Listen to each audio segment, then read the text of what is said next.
ચાલો બાળકો, નમસ્કાર. હું સચેત કણજારિયા આપનું જ્ઞાન દર્પણ એકેડમીમાં સ્વાગત કરું છું. આજે આપણે એક નવા ટોપિક એટલે કે સ્થાન કિંમત વિશે વાત કરવાના છે. તો કે સ્થાન કિંમત એટલે શું?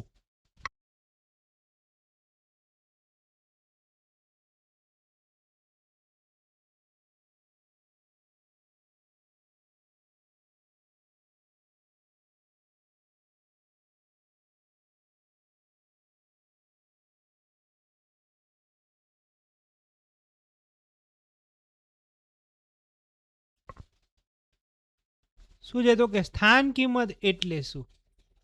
આપણે વાત કરવાના છીએ આજે સ્થાન કિંમત વિશેની. સૌથી પહેલા આપણે એની થિયરી સમજીએ. તો કે આ શું છે? તો કે નામ જ સૂચવે છે. એટલે કે શું છે? તો કે સ્થાન અને કિંમત. એટલે કે એનું નામ છે ને એ જ સૂચવે છે. શું છે? તો કે તે પ્રમાણે જે તે આંકડાની કિંમત તેના સ્થાન પર જ આધાર રાખે છે. શું છે? તો કે જે સ્થાન ઉપર આવેલી છે ને કિંમત, એના આધારે જ સ્થાન કિંમત નક્કી થાય છે. એટલે કે જેવું નામ છે ને એવું જ એનું કામ છે. પછી તો કે એકમના સ્થાને શું છે? તો કે શું છે? એક વડે ગુણવાથી તેની સ્થાન કિંમત મળે. શું છે? તો કે એકમના સ્થાને જે આવેલું હોય ને એને એક વડે ગુણવાથી શું છે? એની સ્થાન કિંમત મળે છે. પછી તો કે જે અંકની સ્થાન કિંમત શોધવાની હોય તે અંક પછી બધા શૂન્ય મૂકવા એટલે સ્થાન કિંમત મળે. ધારો કે એક સંખ્યા આપેલી છે 3422. હવે એમાં તમે 3 ની સ્થાન કિંમત કીએ તો શું છે? તો કે તગડો એમને મૂકવાનો અને પછી પાછળના બધા શૂન્ય, એટલે 3 ની સ્થાન કિંમત થાય 3000. સમજાણું બાળકો? એટલે કીધું જે અંકની સ્થાન કિંમત શોધવાની હોય તે અંક પછી બધા શૂન્ય મૂકવા એટલે સ્થાન કિંમત મળે. પછી તો કે સ્થાન કિંમતને સ્થાનીય મૂલ્ય પણ કહેવાય. આ નામ પણ કહેવાય. એટલે તમને દાખલામાં કોઈ જગ્યાએ સ્થાનીય મૂલ્ય શું છે? તો કે શબ્દ લખેલો હોય તો ગભરાવું નહીં કે આ વરી શું છે. પછી તો કે સ્થાનીય મહત્વ પણ પૂછે, અથવા સ્થાનીય માન જેવા શબ્દના નામથી પણ ઓળખવામાં આવે છે. પછી તો એના પછી આમાં લખેલું હોય શું છે? તો કે મૂળ કિંમત એટલે શું? અત્યાર સુધીને આપણે વાત કરી દાર્શનિક કિંમત, સ્થાન કિંમત અને મૂળ કિંમત એટલે શું? તો કે મૂળ કિંમત એટલે રકમ જે આપેલી છે ને રકમને મૂળ કિંમત કહેવાય.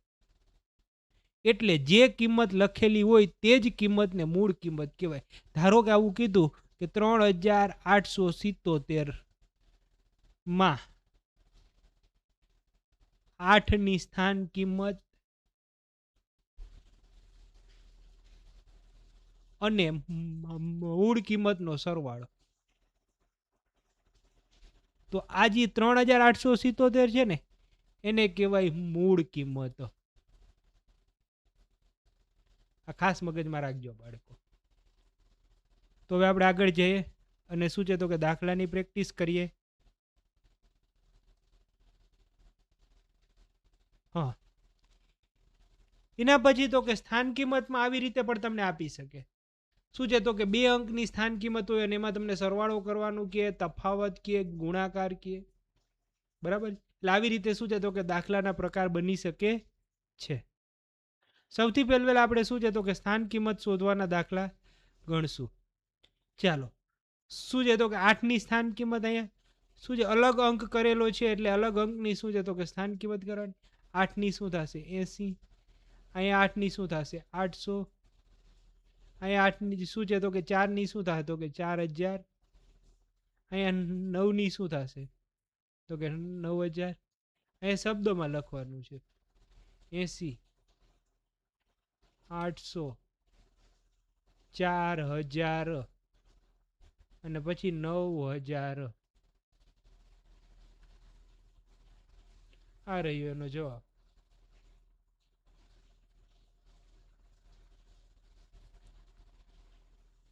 તો સમજાઈ ગયું બાળકો? તો આ જ હતો કોન્સેપ્ટ. અહીંયા મેં શું છે? તો કે આંકડાને સીધે સીધો કલર કરીને આપ્યો છે. તમને આવી રીતે આપશે 11782 માં 8 ની સ્થાન કિંમત લખો. આમ પણ કહી શકાય. અથવા આવી રીતે અંડરલાઈન કરીને પણ આપે તો પણ શું છે તો કે એ પણ રીતે પ્રશ્ન પૂછી શકાય છે. એટલે આ વાત હતી સ્થાન કિંમતની. આગળ અલગ અલગ પ્રકારના દાખલા છે એ આપણે હવે પછીના વિડીયોમાં જોશું અથવા શીખશું.